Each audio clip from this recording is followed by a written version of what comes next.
પદ્મશ્રી શાહબુદ્દીનભાઈને એમનો પરિચય તો શું આપવો?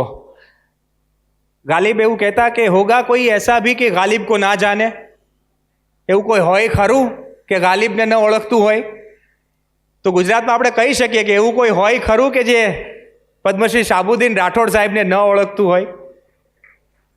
પણ નાનપણથી લઈને અત્યાર સુધી આપણે અનેક કેસેટોમાં, અનેક સીડીઝમાં, અનેક કાર્યક્રમોમાં એમની પાસેથી હાસ્યની સાથે સાથે મનનની વાતો પણ આત્મસાત કરી છે. એ બહુ વિરલ વ્યક્તિત્વ છે. તો હવે વધારે કોઈ પણ વાત વગર આપણે વિનંતી કરીએ પદ્મશ્રી શાહબુદ્દીન રાઠોડ સાહેબને કે એ એમના આગવા અંદાજમાં આપણને આશીર્વચન આપે. એક કોડ ભરેલું કોડલેસ માઇક એમના સુધી પહોંચાડવા વિનંતી છે. આદરણીય રાઠોડ સાહેબ, એકવાર તાળીઓના વિવેકથી એમને આવકારીએ. જીત પર હસતો રહ્યો ને હાર પર હસતો રહ્યો, ફૂલની સૈયાગણી અંગાર પર હસતો રહ્યો. આઈ મુસીબત એટલી જિંદાદિલીને દાદ દે, તે ધરી તલવાર તો હું ધાર પર હસતો રહ્યો.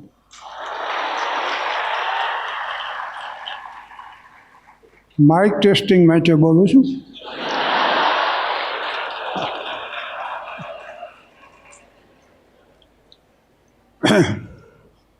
સ્ટેજ શોને 55 વર્ષ પૂરા થયા.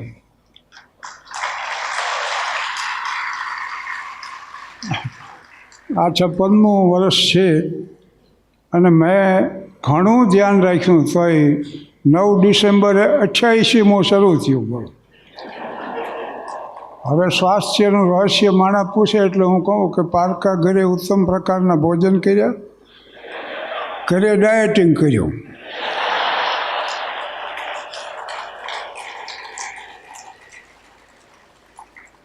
એટલે આ પદ્મશ્રી એવોર્ડ મળ્યો ને ત્યારે રાષ્ટ્રપતિ ભવનના દરબાર હોલમાં પહેલાં અમિત શાહ સાહેબ મળવા આવ્યા, પછી મોદી સાહેબ મળવા આવ્યા. મોદી સાહેબ હાથ મેળવીને મને કે શાહબુદ્દીનભાઈ કેમ છો? મેં કીધું સાહેબ બહુ ધ્યાન રાખ્યું ને તોય 84 થયા. પણ એમણે મને જે કીધું કે તમે આ ગણતરી કરવાનું કેદીથી શરૂ કર્યું? આપણે તો આપણું કામ કરવાનું હોય. સાહેબનું કહેવાનું એ હતું કે કોઈ પણ સંજોગોમાં તમારે તમારું કાર્ય કરવાનું, કાર્યરત રહેવું જીવનમાં. આ કવિ સંમેલન છે, આજે મારો વિષય હાસ્ય છે, પણ હવે મેળ પાડવા હું પ્રયાસ કરું. અમારો તો મજાક કરવું એ જ છે હાસ્યનો. હાલ થાનગઢ મારું ગામ છે અને એમાંથી એટલા પાત્રો મળ્યા કે હજી મારે બહારગામ તપાસ નથી કરવી પડે. મારો મિત્ર છે મથુર, એણે વળી આવા કોઈક સમારંભમાં આવવું હોય ને તો પત્નીને પૂછે કે સાંભળ્યો કયો પાટલું પહેરીને જવું? ત્યારે રહોડામાંથી જવાબ આપે કે બીજું પહેરો, મારા બાપુજી અપાયું હોય. મેં કીધું તારે 3 જ પાટલું છે, એમાં એક તે પહેર્યું હોય, એક ધોવામાં હોય, એક જ વાંહે વધે છે. તું પહેરીને હાલતો થતો હતો. મને કે એને એમ થાય ને કે મારા કીધામાં છે.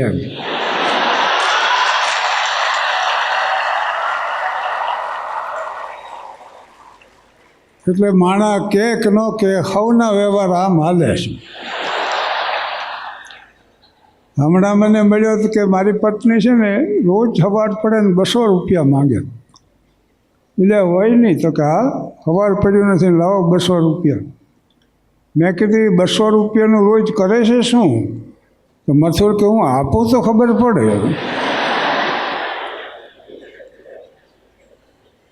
એટલે આ તો એક મેં દાખલો આપ્યો કે આવા પાત્રો મને ગામમાંથી ઘણા મળ્યા છે. મારો મિત્ર બીજો છે એક વિઠ્ઠલ, એકવાર આવીને અમે મિત્રો બેઠા તો રોવા જ માંડ્યો. શાનો રહે નહીં, કોઈ વાંચે 4 અડધી ઉધાર ચા મંગાવી, પહેલી વિઠ્ઠલને પીવડાવી. શું કામ આટલો બધો રોવો છે? તો કે હું જેટલી કન્યા પસંદ કરી આવું ને મારી બા ધડ દઈ ના પાડે. હું કન્યા પસંદ કરું, મારી બા ના પાડે. એટલે મેં એને સલાહ આપી, તારી બા જેવો દેખાવ હોય, એવો સ્વભાવ હોય, એવા કપડાં પહેરતી ને એવી કન્યા પસંદ કરી. મને કે એમ કર્યું તો મારા બાપા ના પાડે.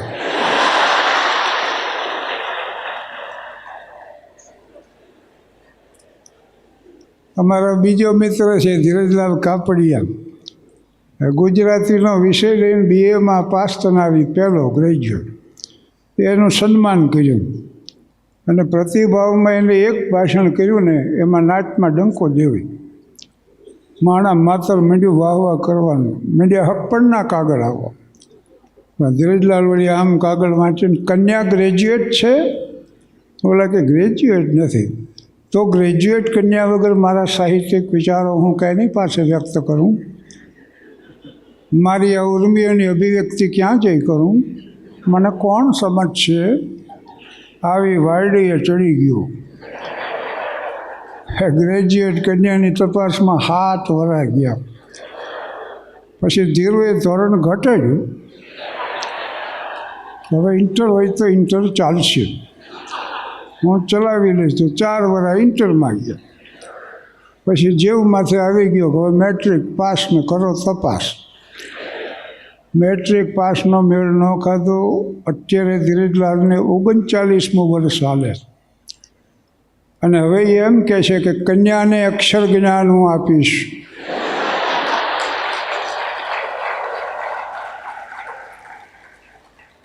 કન્યાને અક્ષર જ્ઞાન હું આપીશ, પણ મને ડાળે વરગાડો.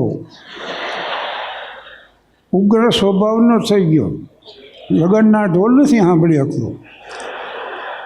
શેરીમાં લગ્ન હોય ઢોલ માટે વાગવા તો ધીરું બાજવા દોડે. બીજી શેરીમાં વગાડવા.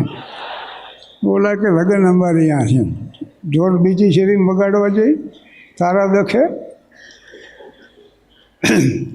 આ બીજું પાત્ર. અને આ એક વાત છે ને, બને ત્યાં સુધી કહેતો નથી, પણ હવે હાવ ઘરનો ડાયરો સમજીને હું રજૂઆત કરી દઉં છું. પડદા નહીં જબ કોઈ ખુદા છે બંધો છે પડદા કરના ક્યાં. ભાવનગર અરે તો ઘણા સંસ્મરણો સંકળાયેલા છું. આલ્ફ્રેડ હાઈસ્કૂલમાં ભણતો હું અને મનુભાઈ વ્યાસ, દિનકર જોશી અને હું ત્રણેય હારે ભણતા.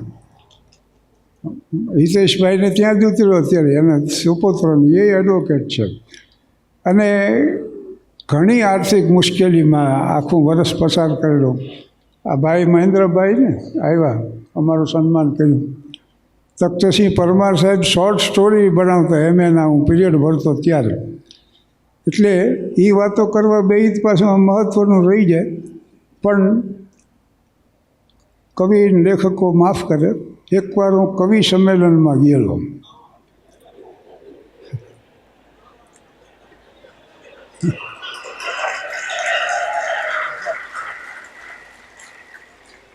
અને એટલે હું તો સાંભળવા ગયો હતો,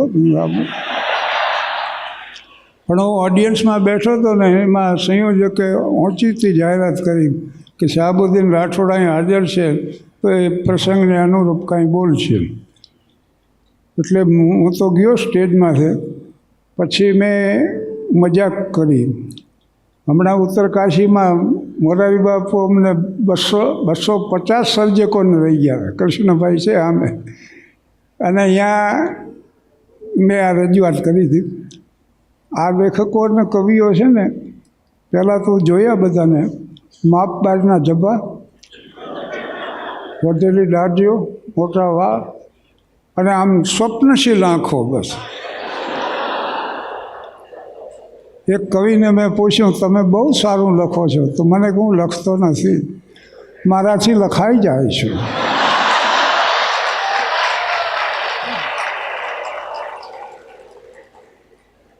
બીજા કવિને પૂછ્યું, તમારું સર્જન તો બહુ સારું હોય છે, તો કે કોઈ ઉત્તમ ઉદ્દેશ માટે પરમાત્માએ મને પસંદ કર્યો હોય એવું મારું માનવું છે. એમ કરીને આંખો વેચી ગયા એટલે હું આગળ આવી ગયો. અને પછી મેં રજૂઆત કરી કે આ લેખકો અને કવિઓ ઘણીવાર એવું લખે ને વાસ્તવિકતા એને કાંઈ સંબંધ ન હોય. હું એક વાંચતો હતો, નવલકથા વાંચતો, એમાં વર્ણન જે આવ્યું નવા ઉમંગો અને અરમાનો લઈ 10 ડિસેમ્બરનું સવાર પડ્યું. પ્રભાતના પ્રથમ કિરણોએ મધુકરના શયનખંડમાં પ્રવેશ કર્યો. મંદ મંદ પવનની લહેરી પ્રસરી અને રેશમી પડદો સિતાર પર ફરી વળ્યો. સિતારમાંથી એક ઝંકાર જાગ્યો અને સમગ્ર વાતાવરણમાં સંગીત ગુંજી ઉઠ્યું. એ જ વખતે સ્મિતાએ મધુકરના શયનખંડમાં પ્રવેશ કર્યો અને રૂપાની ઘંટડી જેવા મંજુલ સ્વરે કહ્યું, મધુ, હવે જાગવું છે. એમ કહી પુષ્પ પર ભ્રમર જેવી મધુકરના ચહેરાની લટને દૂર ખસેડવા સ્મિતા નીચે નમી ગુલાબ પરથી એક બુલબુલે ડોકિયું કર્યું અને શરમાઈને ઉડી ગયું. આવા વર્ણન રડે બોલો. અરે ભાગશાળીની અહીંયા હોય આવું બધું તો સારું છે. બાકી 10 બાય 10ની રૂમ હોય, ખોયા જેવો ખાટલો હોય, એમાં પાછું ફાટલું ગોદડું હોય, એમાંથી પગ બહાર નીકળ્યો હોય અને આ હૂતો હોય, બાજકણો બૈરું હોય, સવારમાં જામીન ગોતવા જવા પડે એવા છોકરા હોય.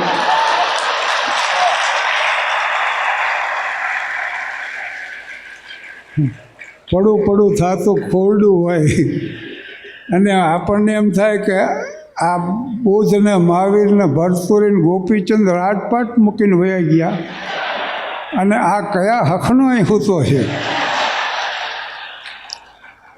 અને બૈરું પાછું લોંચકું હોય, અકલ મઠા હોય, લોંચકા બહુ હોય. પાંગચેથી ગોદડું પકડીને આખું ખેંચી કાઢે. હવે ઉઠો, ભૂંડ ઘોડે ઘોરો છો તે તમે મને હુવા દે તો તારું શું જાય છે. તમે ઉઠો તો મને કંઈક કામ હુજે. હવે એને એ ખબર ન પડે કે રાતે પ્રોગ્રામ આપીને બહુ મોડા એવા છે કે સાંભળીને મોડા એવા છે. બેયનું રાખો. અને કોઈ બહેનોના અવાજ હશે એવા રૂપાની ઘંટડી જેવા, નકર લોટનો ડબ્બો રહોડામાં કહાતો હોય ને એવો કર્કશ અવાજ હોય ને. અને બુલબુલ ડોકિયા કરે તો ક્યાંક આ રાતના અઠવાડમાંથી કાગડા કણાકણા કરતા હોય. એટલે પણ એ મોટું પ્રદાન છે. ઠીક છે, આ મજાક ખાતર બધું. પરી કટારી ઓરખને ચલી જીવતા મેલો જમાલનો છે આ કાવ્ય. જમાલપુર જેના નામથી વચ્યો ને, પરી કટારી વિરખી તૂટ રહી ઉર સાલ, મુઆ પીછે જો મિલો જીયત મિલો જમાલ. તો જમાલપુર નામ પડ્યું ને જે અમદાવાદમાં જે વિસ્તારનું, એની આ પંક્તિઓ છે. કટારી વીરની હૃદયમાં ભાંગી જાય અને એમાંથી ટપક ટપક લોહી મંડે ટપકવા. એ જો સ્થાપત્ય દ્વારા વ્યક્ત થાય તો તાજમહાલ જેવી કૃતિ સર્જાય. એ શિલ્પ દ્વારા વ્યક્ત થાય તો પાયેટા, જીસસ ક્રાઇસ્ટના મૃતદેહને લઈને મેરી બેઠી છે એવું શિલ્પ સર્જાય. માઇકેલ એન્જલોનું છે. અને કાવ્ય દ્વારા રજૂ થાય તો આવા કાવ્યો રચાય. લકડી જલી કોયલા ભયા, કોયલા જલા ભાઈ ખાક, મેં અભાગીને એસી જલીને કોયલા ભયાને રાખ. તૂટેલી જોઈને મને પહેલાં એવું સૂચવવામાં આવ્યું કે તમારે 3 કાવ્યો બોલવાના, 3 કાવ્યોનું પઠન કરવાનું. પછી મને એવું જણાવવામાં આવ્યું કે ના, એમ નથી, તમારે થોડુંક બોલવાનું હોય. એટલે પછી મને જે સમય મર્યાદા આપી એમાં આ કાવ્યો વચ્ચે વચ્ચે આવી જાય છે, હું બોલીશ એમાં. પણ તૂટેલી જોઈને પાંખો ગગનની યાદ આવી ગઈ, રહી સોનાના પિંજરમાં ચમનની યાદ આવી ગઈ. બુઢાપાને અરીસામાં શું સાંભળી આવ્યું, ગુલાબી ફૂલ જેવા ગુલબદનની યાદ આવી ગઈ. લિબાસો રેશમી તન પર લદાયેલા હતા, કિંતુ અચાનક એક દિન 2 ગજ કફનની યાદ આવી ગઈ. અમે આઝાદ વૈભવમાં જીવનને વેડફી નાખ્યું, મરણ ટાણે મહામૂલા જીવનની યાદ આવી ગઈ. જીવનભરના તોફાનો ખાડી રહ્યો છું ફક્ત એના મોગમ ઈશારે ઈશારે. ગમે ત્યાં હું ડૂબું, ગમે ત્યાં હું નીકળું છે મારી પ્રતીક્ષા કિનારે કિનારે. અમારા સુખ અને દુઃખની વચ્ચે સમયના વિના કંઈ તફાવત ન જોયું.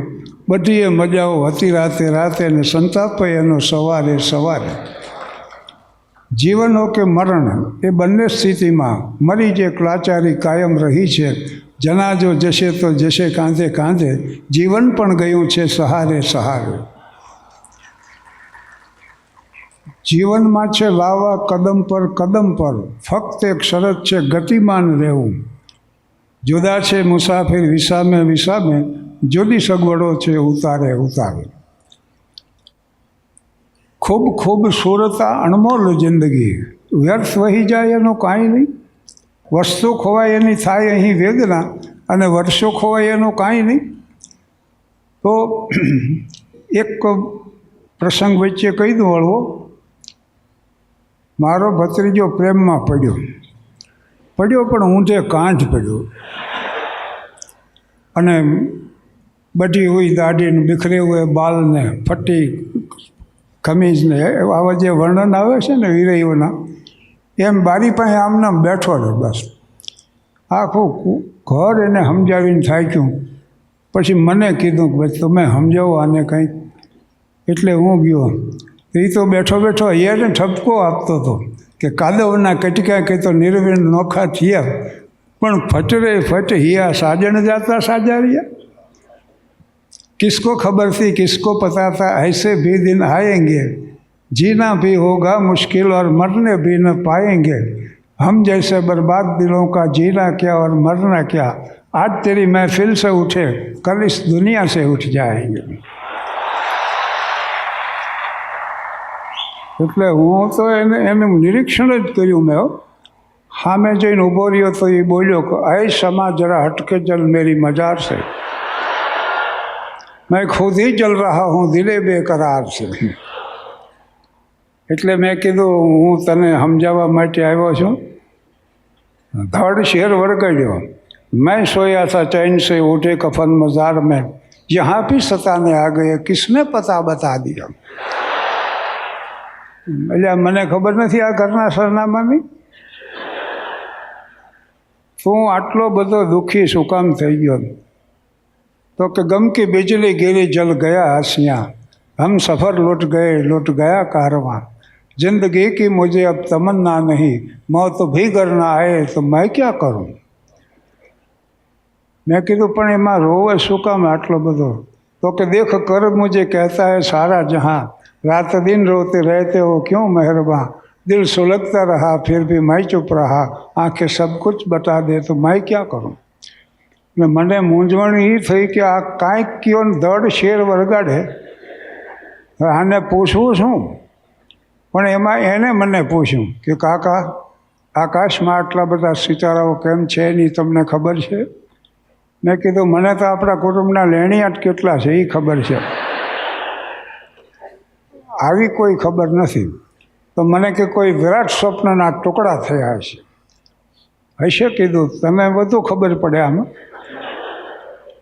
અને પછી ભાઈ એને જે હૈયાની વરાળ કાઢીને બોલ્યો ને એ પછી મેં યાદ રાખી લીધું. મને કે કાકા મારા અરમાનોની લાશ પર નિરાશાના કફન ઓઢાડાઈ રહ્યા છે, ત્યારે ભૂકંપ કેમ નથી થતો, સિતારો અંગારા કેમ નથી બની જતા, ફૂલો ભાલાની નોક કેમ બની નથી જતા, મારા હૃદયના ટુકડે ટુકડા થયા છે, ત્યારે ધરતીકંપ કેમ નથી થતો કાકા, ધરતીકંપ કેમ નથી થતો.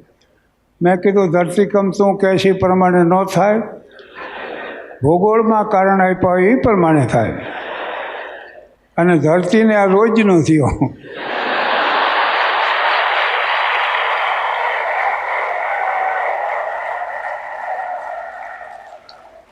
હવે જે વાત હું બને ત્યાં સુધી કહેતો નથી કહી દઉં.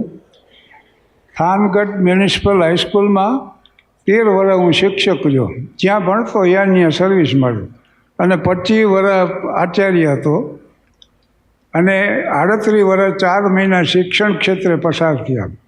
એની ફલશ્રુતિ એટલી જ કે to educate the children means to love the children. Gurudev Rabindranath Tagore. આ ટાગોરની વાત છે.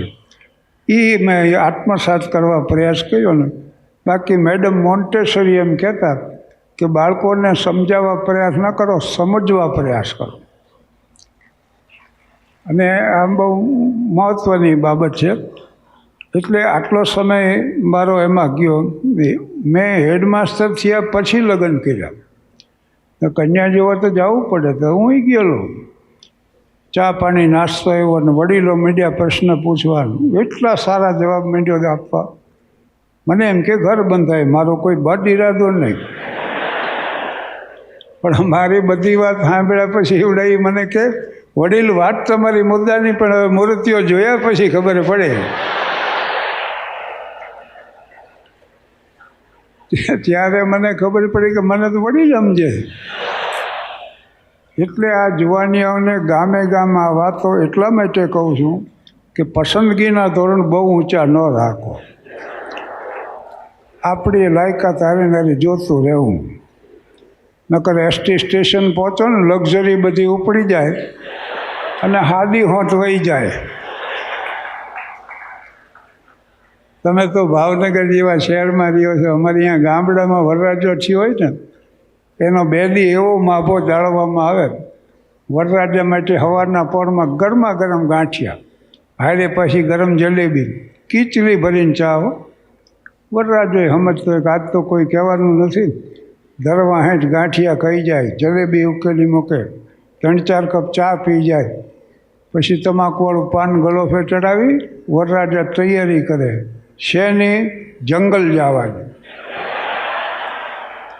ગામડામાં લેટ્રિન બેટ્રિન ન હોય, પણ વરરાજો જંગલ જાય તો કોટ પહેર્યો હોય, માથે સાફો હોય, સાફામાં પાછી કલગી, બગલમાં આમ તરવારમાં અણવર પડખે લોટો લઈને હાલે.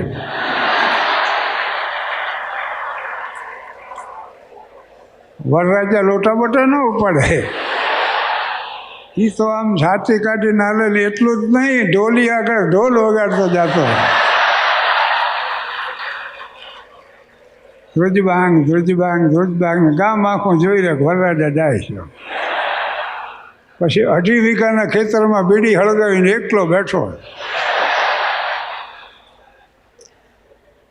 આ હાસ્ય વિશે ગંભીર વાત. આ તમે ખડખડાટ હસો છો ને ત્યારે એક વાતની નોંધ નહીં કરી હોય, તમે ખડખડાટ હસો ત્યારે વિચાર બંધ થઈ જાય. હસવું ને વિચારવું બે કોઈ દી હારે નહીં બને. એટલે મન અને વિચાર ન હોય તો મન ક્યાંથી હોય? અમનની સ્થિતિ સર્જાય. એટલો સમય નિર્વિચાર ભૂમિકાએ પહોંચી જાય. અને પતંજલિ યોગ દર્શન, યમ નિયમ આસન ધ્યાન ધારણા પ્રાણ સમાધિ ચલો, એના અંતે નિર્વિચાર ભૂમિકાએ આવી જાય. એટલે આ ઓશોની વાત છે કે humour is the entrance of meditation. Humour is the entrance of meditation. એ ધ્યાનનો પ્રવેશ દ્વાર છે. એટલે આજથી 55 વર્ષ પહેલાં મારો એક જ ઉદ્દેશ હતો, આખું કુટુંબ મારે બેન માણીએ કે એવું વિશુદ્ધ હાસ્ય સર્જવું અને રજૂ કરવું.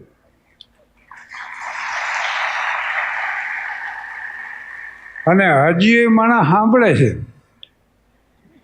જ્યાં સુધી સાંભળે ત્યાં સુધી બોલું, અને માનો કે ન સાંભળે તો સોમાન ફેર સ્ટેજથી ઉતરી જાઉં, પણ આ કક્ષાથી નીચે ન જ ઉતરું.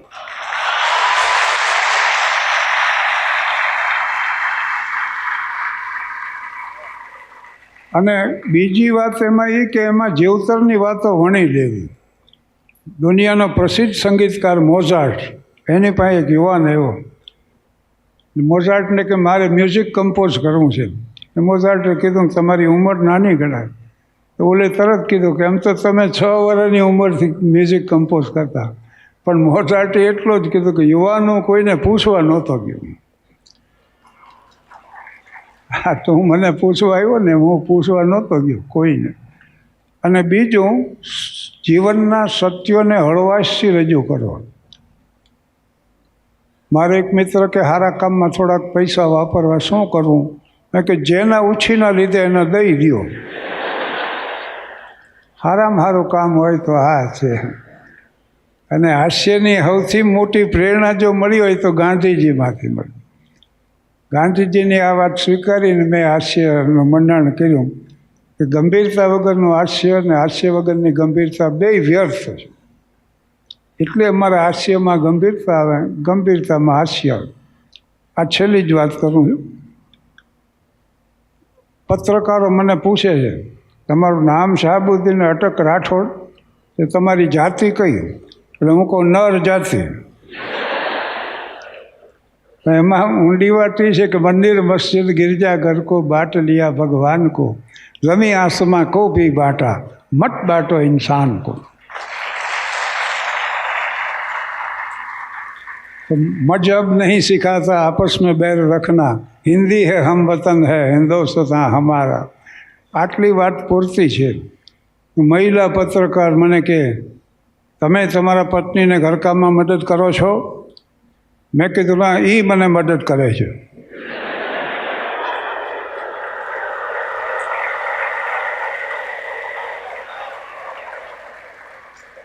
બીજા વળી પત્રકાર, તમારા પત્ની વિશે કાંઈ કહી શકશો? મેં કીધું ના, હું ન કહી શકું. હું સહનશીલ છું એવી તમે નોંધ કરજો. બસ. અબ્રાહમ લિંકન સેક્રેટરીને નોટ કરાવતા હતા, એક બાઈ વચ્ચે કાંઈક ને કાંઈક બોલે, એટલે ઓલે સેક્રેટરી કીધું, સાહેબ આ કરકશા છે કોણ? લિંકન કે મારા પત્ની છે. Very told. બોલો કે માફ કરજો સાહેબ, મારી ભૂલ થઈ ગઈ. લિંકન કે નહીં નહીં, ભૂલ મારી થઈ છે, તમે કેમ માફી માગો?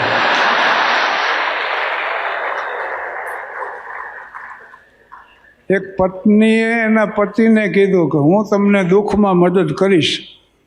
પતિ કે પણ હું દુઃખી નથી. તો કે અત્યારનું નથી કહેતી. એલા ભાઈ, સમય પૂરો થાય તો કહેજો મને. બરાબર? હા, એટલે ચાલુ રાખું. હા, તો ઘરનો ડાયરો છે એટલે મને કહી દેજો. અમારે શું છે, 35 મિનિટના પીરિયડ તો હોય, એટલે આ શરૂ થયા પછી ક્યાં અટકવું એ ખબર નથી હોતી. લાવત છે એમ કહેતા હો કે ક્યાં અટકવું એટલી ખબર હોય તો જીવનમાં દુઃખ ન હોય.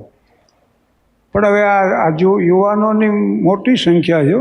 યુવાનિયા માટે મને લાગણી બહુ, કારણ કે ભોળા હૃદય ના હોય.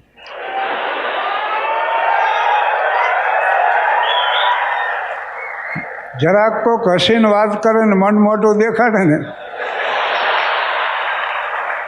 ઘાસ વાય ગાય આલી જાય એમ હાલ્યા થાય. કોકના છોકરા મંડે રમાડવા, કોકના સામાન મંડે ઉપાડવા. બધું ખિસ્સામાં પૈસા ન હોય ને આઈસ્ક્રીમના ઓર્ડર આપીને બેઠા હોય.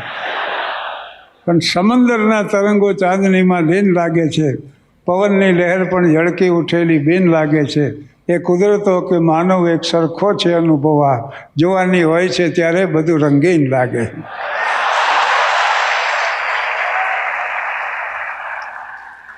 રેલવે સ્ટેશન ઉપર બે મિત્રો ગયા. એકની પત્ની જવાની હતી, એકની આવવાની હતી. પણ જેની પત્ની જવાની હતી ગળગળો થઈ ગયો, તમે જાઓ છો મને ગમશે નહીં, ખાલી ઘર ખાવા દોડશે, ખાવાનું ભાવશે નહીં. પત્નીને રેલવે સ્ટેશન ઉપર વિદાય આપવી એ પતિ માટે કપરામાં કપરો કાળ. એનું કારણ શું? એક તો પત્ની જતી હોય એ આનંદને રોકવો, અને ઉપરથી કરુણતાના ભાવ ધારણ કરે. પણ પુરુષો રહ્યા ને જન્મજાત કલાકાર, બધું સમજતા હોય કે ગાડી ઉપડે ત્યાં સુધી કષ્ટી છે, પછી તો એ પ્રભુના ખોળે છે. અને આ બહેનો છે ને એમાં 90% ભોળા હોય ને, એને પાછો એ ભ્રમ હોય કે અમારે એ હાવ ભોળા છે. ગાડી ઉપડે ત્યાં સુધી ભલામણ કરે કે બારીમાં ઊભા ઊભા દાઢી કરશો નહીં. આમે કોઈક રહેતું હોય ને, તમને ધ્યાન રહેતું નથી ને રેઝર લાગી જાય છે. અને બીજા ડબ્બે જેના પત્ની આવવાના હતા ઓલો કે બસ આવતા રહ્યા, ન રોક્યા કોઈએ. ગયા હતા ને મોટા ઉપાડે, ઉતરો ઉતરો. બાઈકે પણ ઉતરતા મીડિયા વરસકા ભરવા. પડખેના ડબ્બે જુઓ કેવી હારી હારી વાતો કરે. ઓલો કે એ લોકો જાય છે, અને તમે આવ્યા તો સાજણ ભવની બોલ બોલવણી, તમે ન છોડ્યું ગગન તમારું, અમે અમારી ધરતી, તમે ન જાણી વાત અમારી, અમે તમારું મન, આ નજર નજરની વચ્ચે ઉગ્યા અઘોરી વાવન. રહીને રહી છેવટે વાટ્યો ડાબી જમણી, દાજ્યા ઉપર ડામ બળતરા સ્મરણ સ્મરણમાં બમણી, સાજણ ભવની બોલ બોલવણી. અમારે કાર્યક્રમમાં એવું બનેલું, પતિ પત્ની વચ્ચે ડિવોર્સનો કેસ હાલે અને આમથી પત્ની આવતી, પતિ આમ જતો, એની સીટમાંથી બે ભાઈને ખબર નહીં. અચાનક એનું ધ્યાન ગયું તો એ આમ સંકોચીને હાલ્યો, પણ એને મનમાં થયું કે જાણી બૂજીને અમે અળગા હલ્યા તો એ પાલવ અડ્યાનો મને વેમ છે. સાવરે સફાળા તમે ચમકી ઉઠ્યા ને પછી ઠીક થઈ પૂછું કે કેમ છે. આટલા બોલ્યા પછી આવો સવાલ કહો, કેમ કરી ઉતરવું પાનું, મૂંગા રહીએ તો તમે કારણ માનો ને ઓઠ ખોલીએ તો બોલવાનું બાનું. હું તો બોલીશ પણ માનશો તમે કે દુનિયા અમારી એમ કેમ છે. અરે દુનિયાની વાત મૂકો, માનશો તમે કે હજી આપણી વચારે થોડો પ્રેમ છે. અને આ છેલ્લું પૂરું કરી દો એક કાવ્ય, કહાં તક, એટલે 3 કાવ્યો મારે પઠન કરવાનો હતું, એ પૂરો થઈ જાય છે.